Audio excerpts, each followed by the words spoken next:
Hey team, welcome in, welcome back. We're going to talk about the Virgo third quarter moon, and we can look at, here's my chart of the moment for recording this. Hello. Okay, 20-degree Virgo third quarter moon on or around December 11th, 2025. Here is a little peekaboo at the chart. We can see that we've got our third quarter moon happening in mutable signs. Moon is in Virgo. We don't have anyone directly at 20 degrees, and yet it's a very busy time. So, what is Virgo? Well, Virgo is ruled by Mercury and happens to be the exaltation of Mercury. This is the only sign that has like a double exaltation of the domicile ruler. Recently on Reddit, someone was like, what gives Mercury this honor? But it's also a little bit of a detriment because while all the other planets are kind of building relationships with each other, having an exaltation somewhere, exalting others in their homes, Mercury exalts Mercury. Virgo, ruled by Mercury, is also the place where Mercury will find his exaltation. So it's like a doubling down and a bit of an isolation, which is kind of an earthen theme anyway. And Virgo is mutable earth. So Mercury is a dry or a more individual planet and is currently a rising star, which adds a hot quality, making Mercury choleric or hot and dry. Mercury is the messenger, the gopher, the negotiator, the merchant, the seller and the buyer, the coin and the market, the barter and the exchanging of goods between hands. And Mercury has exaltation here in Virgo, so Mercury rolls out the red carpet for himself here. This idea of Mercury having exaltation in Virgo, and that Virgo can kind of lean to perfectionism or like pedestalizing ideas or people or philosophies, and then being like really pedantic about them, like really adhering to them in a almost, I guess, spiteful way or like a detrimental way to the self. That has informed my idea of what exaltation can be. Not only a planet acting at its best and wanting to act at its best and being able to freely act at its best without having to like nickel and dime its own resources because they're being supplied, but then also the pressure to be the best and how that can get twisted into anxiety or into tyranny. Mutable signs fill the gap between the fixity of the season and the beginning of a new season in a cardinal sign. So mutable signs fill a gap, the time and the imagination between the fixity of what is and the suddenness of what's to come. Mutable denotes change, variability, and contradiction. Earth signs are made up of cold and dry qualities. Cold is more absorbing, slow, and receptive. Dry being more individual, defined, discrete, and considered a barren quality. Earth signs can relate to practicality, groundedness, material endeavors, and dealing in cold hard reality or cold hard facts. So here's the chart again. I'm calling it the releasiest of releases in 2025 because the only other contender for a really releasing kind of theme would have been the like the full or the new moon that's going to line up with the south node here, which is its own marker of release and of draining, of letting go. But this third quarter moon itself has themes of dismantling, of taking down, of that final shedding and releasing and getting rid of and making space for a new whatever. And then we also have this growing contact with Saturn. So one of the next aspects that Moon's going to make is an opposition to Saturn, and Sun will finally, before the next lunation, before the Sagittarius new moon, will finally have this square with Saturn that's been building all month. So for me, this is a good time to like, you've felt it, you've dealt with it, you've processed it, now it's time to like ship it on out. The full moon release is kind of the emotional processing of, when you're decluttering and you have to hold up the object and be like, okay, I'm letting this go. That's like an emotional release. And then the third quarter release is the physical dismantling. It's like working through space. So it's like actually taking that object and putting it on the curb or bringing it to the thrift store or whatever, right? So the 20-degree third quarter moon in Virgo, the releasiest of the releases in 2025, because we have the third quarter moon themes of dismantling, taking down, removing, deconstructing, sharing, and shedding what light we have left before the next dark night introspection or introspection, like really looking within. We're with the south node of release, and we're opposing Saturn, who's going to have themes of limits, endurance, acceptance, surrender, also discipline, reality, and structure. So, like, what are we not willing to bring forward? What hasn't served? What do we just don't have the energy to keep carrying or keep maintaining, right? We got to let a lot of stuff go, possibly, in this super release themed moment in time that we find ourselves in. So moon's movements are, we're going to come out of this square to the sun and sextile Jupiter, and then oppose Saturn, and then square Mars, and then trine Uranus, and then oppose Neptune, and then get into Libra, where we will sextile Mercury, who will have just moved into Sagittarius, and then trine Pluto, sextile Venus, oppose Chiron, and then sextile the Sun. So the Chiron opposition and the sextile to the Sun are all really tight together. That's almost one moment. And then we're going to have a square with Jupiter and a little sextile with Mars right before Mars moves into Capricorn and Moon moves into Scorpio. So that's pretty busy in the next couple days here with the Moon, right? So we're going to finish the Virgo bit and get into Libra within a day, because Moon moves about 13, 14, 12 to 14 degrees in a day. So all of this is going to be like one day, and then this is going to be another 2 days here before we get into Scorpio, and we're fully entering into that new moon phase where there is no moon at night. We can't really see the crescent moon in the evening or the morning, and we're coming into new moon territory where the night will be dark and moon will be with sun all day. So I wanted to look more closely at like who is talking to who when we have this final sextile, this final balsamic crescent aspect with sun and moon, because it's so close to the Chiron aspect between them that like who goes first. So this is the chart for when we have that final solely lunar aspect, and then moon will finish talking to a few people, just talking to Jupiter and then Mars, and then get into Scorpio and have no more contact with the sun until the new moon. And sun will, like, what is sun up to until the new moon?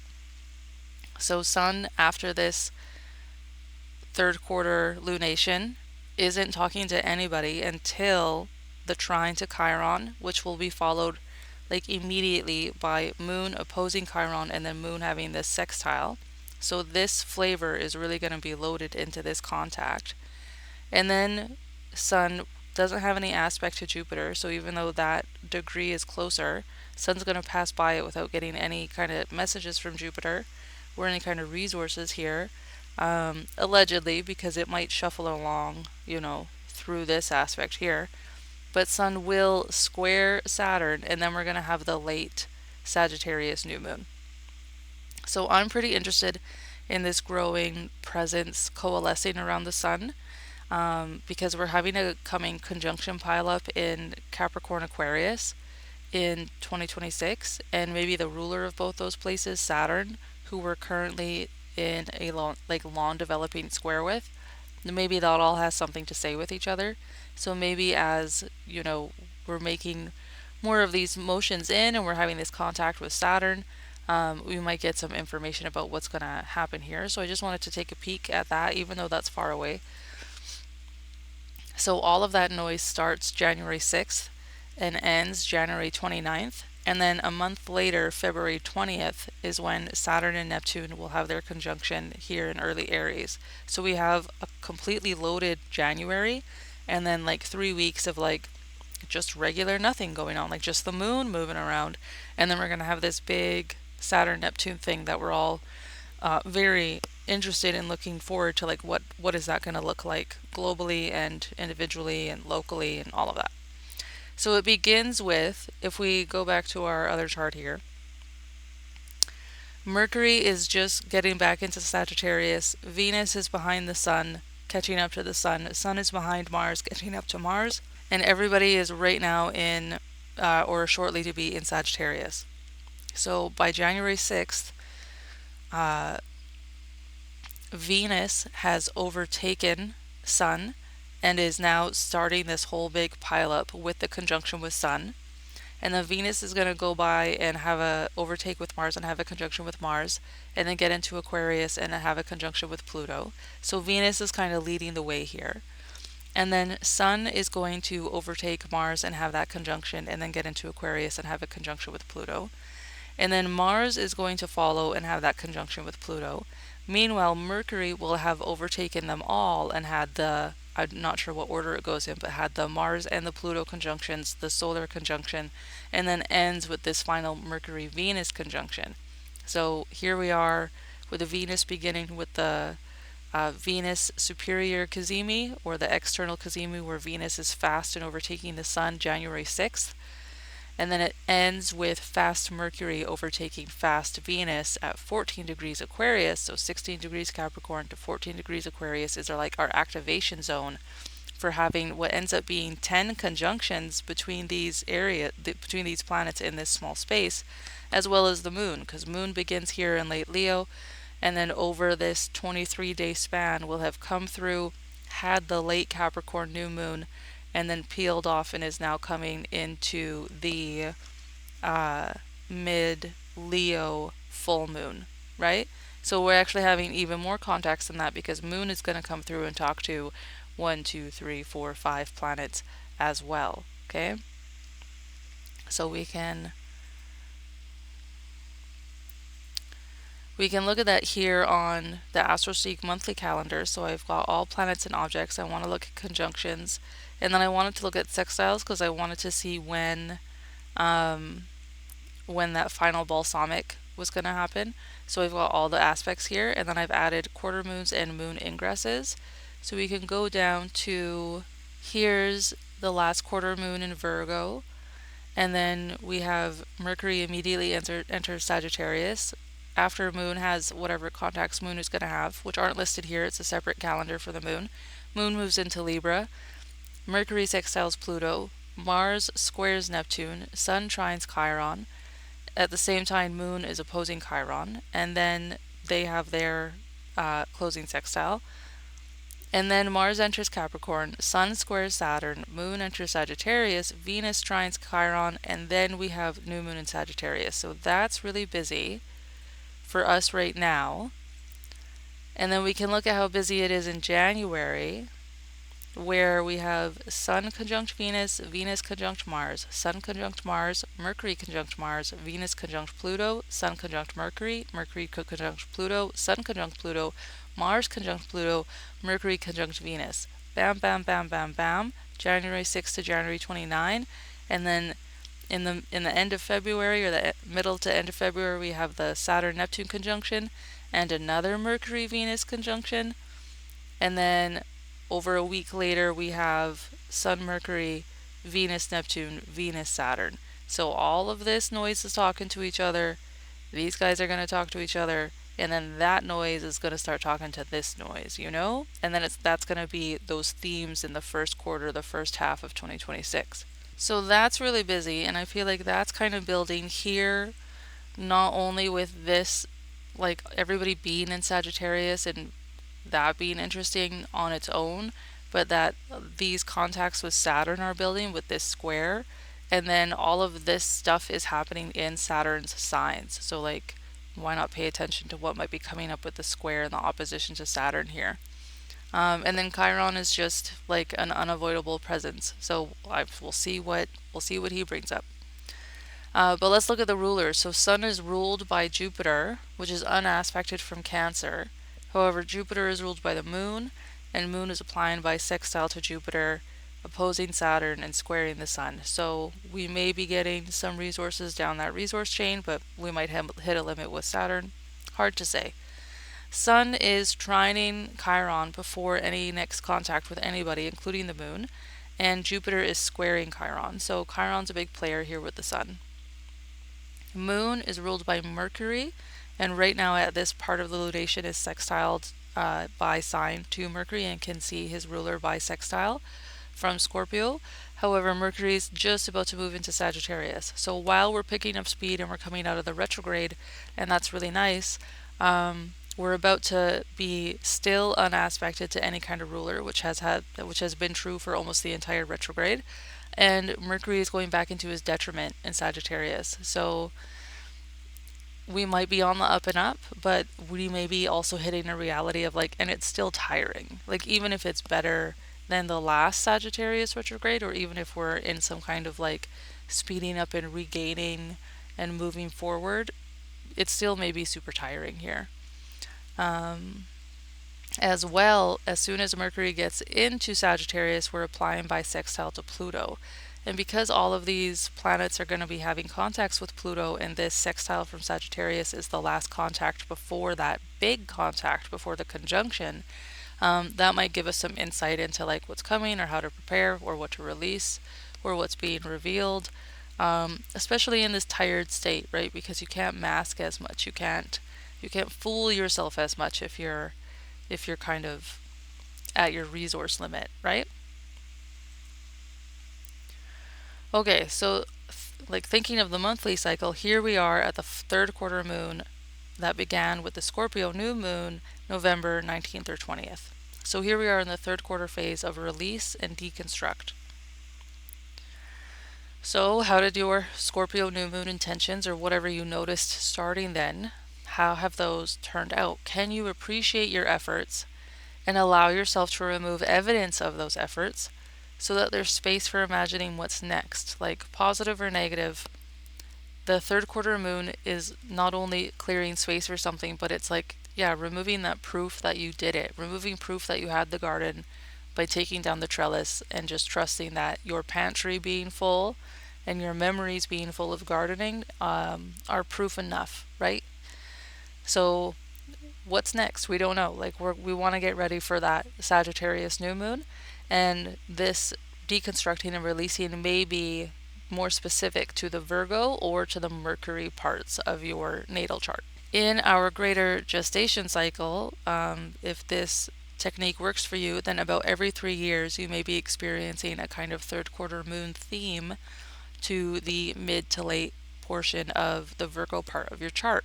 So if so, the dates would be around now, December 2025 and 2022, 2019, 2016, 2013. We can look together at the other parts of that sequence. So if we go 6 months and 1, 2, 3, then we would have had around 19 or 20 degrees of Pisces, the sun, and 19 or 20 degrees when the moon came over like 2 or 3 days later here. So 9 months ago we would have had a Virgo full moon moment at about 20 degrees of Virgo, March of 2025. Go back 3 months and then go back 6 months. And now we're looking for Sun in Gemini at about 1920, and so when Moon comes up to be square with Sun, it's going to be about 20, 21, maybe 22 degrees of Virgo was our first quarter lunation in this longer cycle, which would have been June of 2024. And then if we go back to the last Virgo new moon, it also should be somewhere around 20 degrees of Virgo. And so we have 17 degrees, and then in 1, 2, 3-ish, 4 days, so around 20, 21 degrees of Virgo would have been our Virgo new moon, which would have been co-present with Mercury, so that's nice. And that would have been September of 2023.